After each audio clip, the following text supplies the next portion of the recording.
Hello, and welcome once again to Boxed 1 Year Later. In this series, we are catching up with all those amazing artists who shared their 2 minute adventure a whole year earlier. Now, can you imagine? All of us have been looking and peering into our digital devices like I am right now, into a little light or a little hole, pretending it's the whole world out there listening to us, watching us. And then all this video gets processed and then it gets played back. And all of us are watching whatever we choose to watch once again on our mobile devices or our laptops or our tablets. And this is where we've been for 15 months now. But looking back, one of the things that we at Team Nartaki have been very, very proud of is the series Boxed. And today we're catching up with three amazing artists from three continents. That's right. One is in Kuala Lumpur, Asia. The other is in Durban or Cape Town in South Africa. And the third is all the way in the US of A. So let's get started with this young lady who was drenched with ideas, daring, and inspiration.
Hi, Akka. How are you? Hi, Nice Rati. to see you.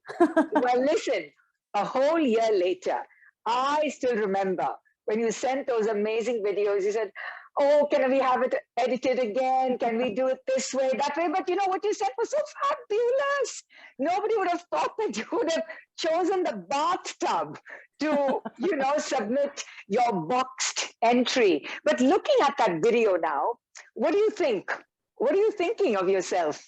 Well, I'm glad that I had the opportunity. First and foremost, I would like to thank you, for having me on board. Although it has been such a challenging time, 2020 was so difficult, and when you approached me and all the other artists asking us to create a piece, I think it was sort of a blessing, because there was a way for me to channel my insecurities, uncertainties of that current time, because it was very, very I think emotionally it was taxing. You were not sure what was going to happen, how long this is going to go on, and we were all under a lockdown.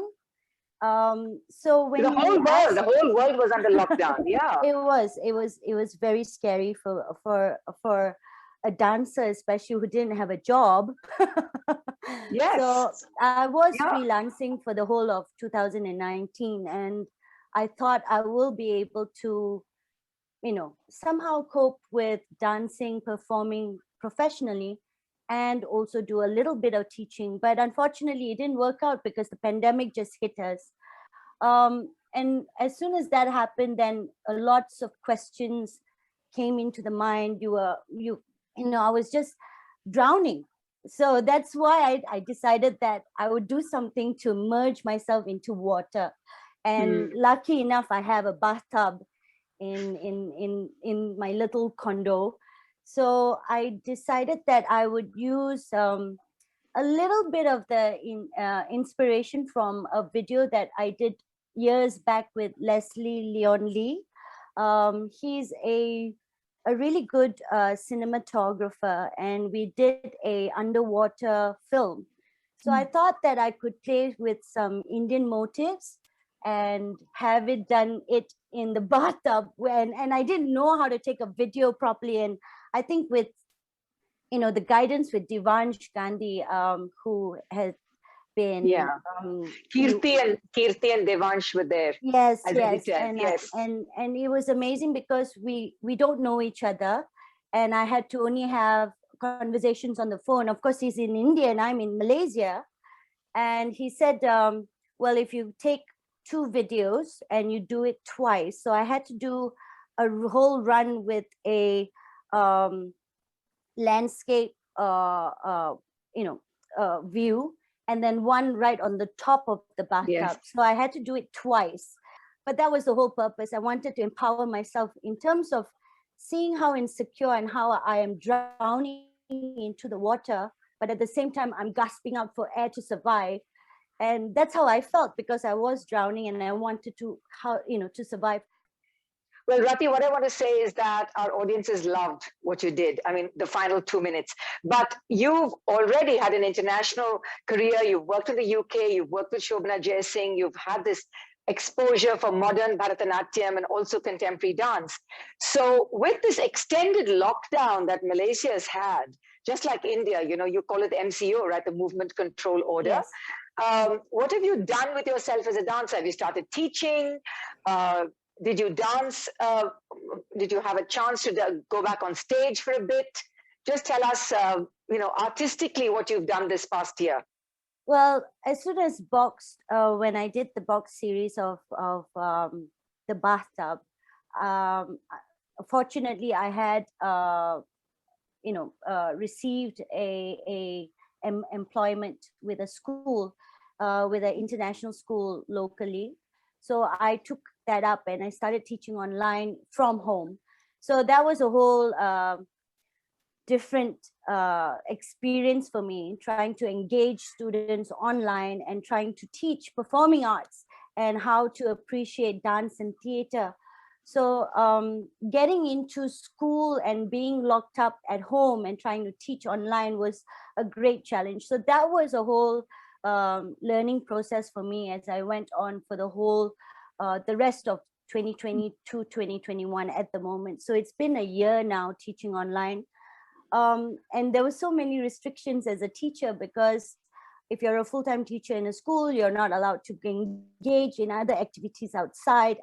I could not see my friends.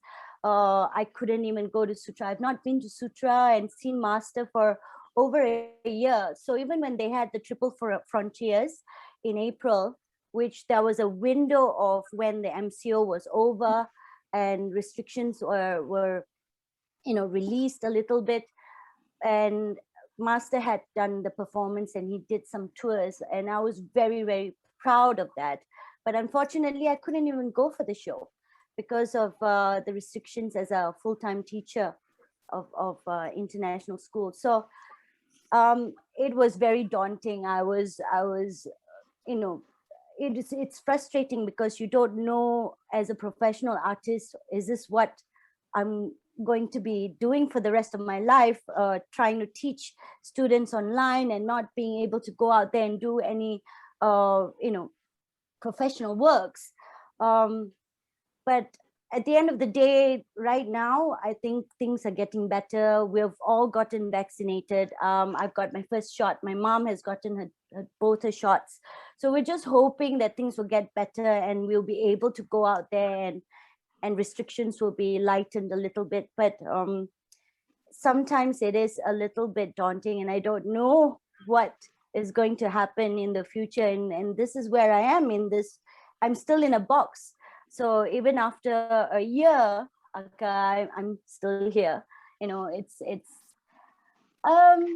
Sometimes I do think about it and I think, oh my God, but I am grateful for what I have done over the years. I mean, over 30 years of performing and touring and performing and being overseas and traveling around the world, I see how much that has impacted my life. And I think I have to just be really grateful for that. Yeah. Well, I think you can hold on to those memories, Rati. But if the pandemic has taught you an important lesson, what would that be this past year since Boxed? Well, I think, I've done a whole research before in school about Maslow's hierarchy of needs, where there's a whole pyramid and how you go over the steps of reaching your success at the end. I have been slammed down to the bottom of the hierarchy at the moment, where I'm just looking at safety and essential needs. And I think at the moment, I only see family and the needs of surviving, going out and grocery shopping and coming back and trying to teach at home. So I know I'm laughing about it, but it has taken such a toll in my life, looking at how much we've been out there, but right now we're just stuck. But hopefully. But Rati, let me tell you, you're young. And maybe according to the West, after 40, you don't dance or whatever that is. But you know that the Indian dance traditions allow you to grow and mature and age. And even if you lost 2 years with the pandemic, that we would have all lost, all artists have lost 2 years. I know that you still have many, many years ahead of you. So I want to wish you all the best. Don't worry about the grocery shopping and the supermarket. Believe me, we're all in the same boat. We're looking at surviving and not being creative. So I think it's okay. It's okay. And all the feelings of frustration and all the feelings of, just impatience, just acknowledge it. Acknowledge it and know that it's here now, but it will pass. So stay healthy and stay positive. And thank you once again for the time. And thank you for that bravura submission of Boxed. All the best. The kitchen is where we make food and we plate our food, but it's certainly not a place or a surface in which to practice dance. But our next performer did just that for Boxed. Watch.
Sarveshan, welcome from South Africa.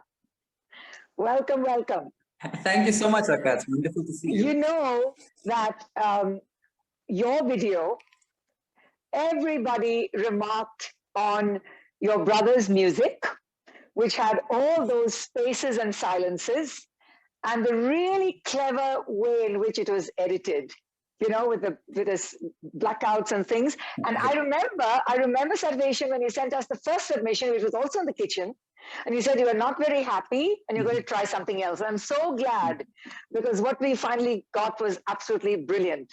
But look, it's been 1 year since then, right? And for much of the year, I don't know, in India, we went out and we're boxed again. So I want you to tell me how your year has been, in brief, in broad brushstrokes. So, yes, I guess like everyone, it's been up and down. And now we're expecting a third wave, or we're in our third wave of COVID in South Africa at the moment. But in terms of what it has done for my work, I think 2020 and 2021 was beautifully the years where I traveled the most. So I was meant to go to China, I was meant to be in the Middle East, I was meant to be in Singapore with touring with Conference of the Birds, or with the Anikaya Dance Theatre. And so that all just came to a standstill, obviously, with obviously the bans on traveling, etc., etc. So for me, I decided, you know, maybe I should use this as an opportunity to look at my dance in a different way. So I decided to pursue dance research at the University of Cape Town, where I'm currently doing my honors, my postgrad research degree. And I'm just trying to understand particularly my Bharatanatyam within this Cape Town context, and finding ways to articulate some of my more complicated thoughts in relation to Bharatanatyam in South Africa. So yeah, I think that's really interesting. Yes, continue. Oh no, so and then obviously, I mean, I've been engaging with the online platform in relation to teaching and all of these things. And I think for me, it was about moving away from sort of superficial ways of engaging the body, trying to understand my own body and the way it moves, and sort of finding a way of moving that was natural to me. And I think that's also part of the reason why I engage with this boxed concept, because I was trying to find a new way of articulating my Bharatanatyam in my home space, because I think I've been living in Chennai for the past 10 years, and I've been studying with the Dhananjayans, and then I went to Leela Sampson's, spun the dance company. So these are all very Bharatanatyam specific areas that were creative in their own ways, but I think that inspired me to look at how I relook at how my Bharatanatyam is articulated. So yes, that's what the year has been about. It's been really introspective in many ways. I've taken up gardening. I like, you know, to be in the kitchen. I enjoy doing chores, actually. I find that to be quite a meditative activity as well. So all of these things, I think this year has brought my attention to how mindful and aware I have to be to some of the more subtle ways in life. So, yes. Wow, that it feels and sounds as if you've been able to tap into a vein that takes you somewhere deeper, you know, because there's so much anxiety and so much fear all around still.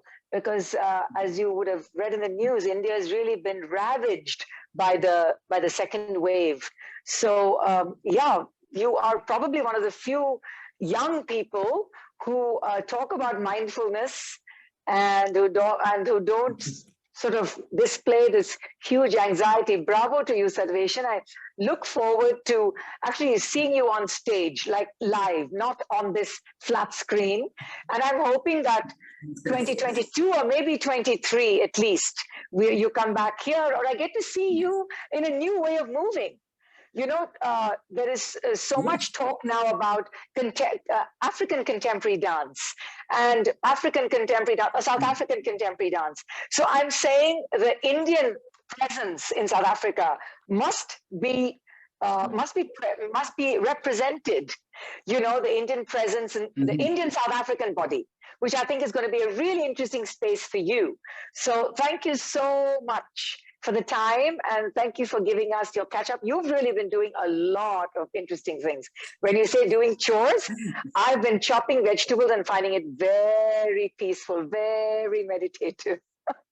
So take care now, okay? And see you soon. Thank you. Thank you so much, Naka. See you soon. Our third artist in this edition represented a time in the world when it was beginning to open up. And we're talking about the end of June or early July 2020. So here she is in her backyard. And yes, you can see somebody walking the dog. I mean, these were sights that we in India were not seeing. But here she is doing her version of Boxed.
Hello, Sonali. Welcome to Boxed 1 year later.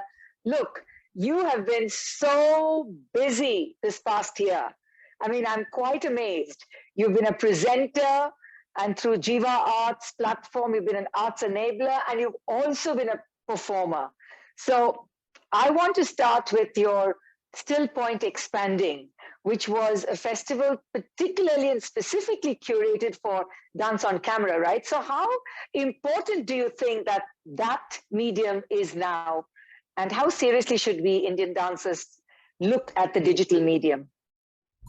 Thank you, Akka. I just want to start off by saying that the idea of dance on camera, you know, it was around for some time, but it actually, because of Boxed, it kind of just put me on that trajectory of just exploring that medium. And, you know, it was like a little taste of what the possibilities could be for dance with this new medium. Still Point Expanding was just a festival that I had thought of with Maya Kulkarni here in New York, to use the idea of dance on camera in many ways, because we were at the height of lockdown almost pretty much last fall, end of last summer, last fall, when it was growing. It was a very personal time. So the idea of using that space to explore how our internal world expands out to the external world was really manifested through dance. We used the notion that, we use black and white as our medium, film medium, and also we allow the artists to just develop their own creativity and their own personal vision of what it means to have a center that expands out to the world. And dance on camera, all the artists use their visions in a very different way. So it was a very exciting event for me personally. And you also presented and co-curated with Parul Shah, the series of conversations with artists. So what do you think, besides anxiety and concern about cancelled performances, what do you think could have been one or two of the threads that you or other artists were actually, playing with throughout these last 12 months? Well, Dance Talks was created as a response to us just being in isolation, in being in seclusion, and using it as an opportunity rather than a hindrance to connect with the larger community of artists, dancers, and to talk about topics that really we've been thinking about. For instance, how do we manage dancing in small spaces? Most of us here in New York have apartments that we cannot move freely in. So that was one of the topics. How do we connect? And then larger topics that don't involve the pandemic, like how do we connect with poetry? How do we connect with the music?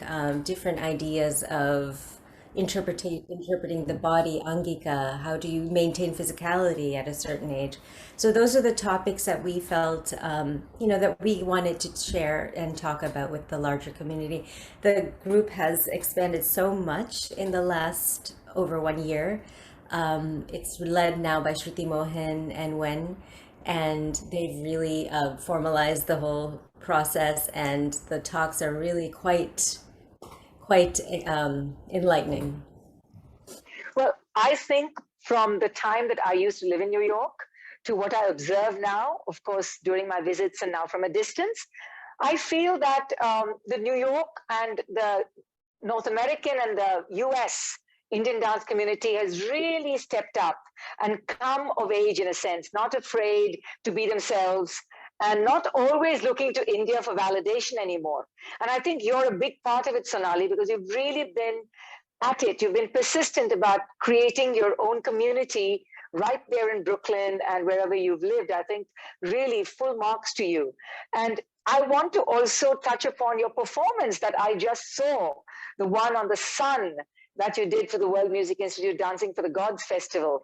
So, okay, you did one in the studio, but there was another part of you that was in silhouette against water. And where was that? Where was that filmed? That was actually filmed before I even knew about this project. I was in Florida for 1 month during March, and I was doing the Martha Graham intensive for 6 weeks, and it was so beautiful. The weather was perfect. It was near the water, and I just wanted to. It was like practice sessions for me, and very improvisational sessions, movement sessions, which I just captured a few on film because the setting was just gorgeous. And I had no idea I would ever use them. I had no idea they would ever factor into me creating a larger work around that. So it just happened to fall into place with this project. But that was so clever. I really loved it because then you really consciously use the digital medium because you can't do it in a live performance. But I was also curious, after a year of having so many different kinds of emotions, rush and course through us, do you think your art could have somehow shifted when you go back to doing maybe traditional pieces, the Shringara pieces? Would you be looking at them more closely? Are other themes going to interest you or call you, like this piece on the sun? Definitely. I think in many ways my focus has shifted. My inspirations have shifted as well. I'm allowing myself during this time to really expose myself to a broad scale of things, whether it be contemporary in Western dance or Indian classical dance, and whatever I am doing at the present finds its way somehow into my work through, expression or through the body. So I will be looking at all my classical pieces very differently. I think it's important for us to always use take one form and try to expand its boundaries in whatever way we personally feel we're able to do. And I think this time during pandemic has allowed me to step back and look at my pieces with that lens. Love it, because I'm hearing this from several boxed artists that that 2-minute opportunity or whatever that adventure was that you were all part of somehow kickstarted something else, that sort of some light went off, and it seems to have been quite an important springboard for many of the artists. But is America going to open up? Do you have any dates for like a stage performance in the fall? It's dauntingly opening up quite fast. Okay. So on Saturday, and it started out being very small, 100 people, and now they're expanding the capacity to 250, which is really, almost normal capacity. So yeah, that's everything I have lined up for the fall is virtual. So there is one live performance happening this summer. Well, all we can do is envy you sitting here, because India's gone through something brutal, and we're just going to applaud you and all the artists who are stepping out bravely to actually step on stage and face an audience. We're all dreaming of that, Sonali. But thank you so much for coming and having this conversation with us, and all the very best. So there you have it. We've heard from 3 of our boxed artists from Kuala Lumpur, from Cape Town, and from Brooklyn, New York. Now we have to give them a big shout out, a digital bravo, because each of them brought something so unique and so special to the box series. And they each have been going through their own version of pandemic influences. And all we can do is wish them all the very best. And for you, I want to say thank you for watching, and I'll see you next time on Boxed 1 year later.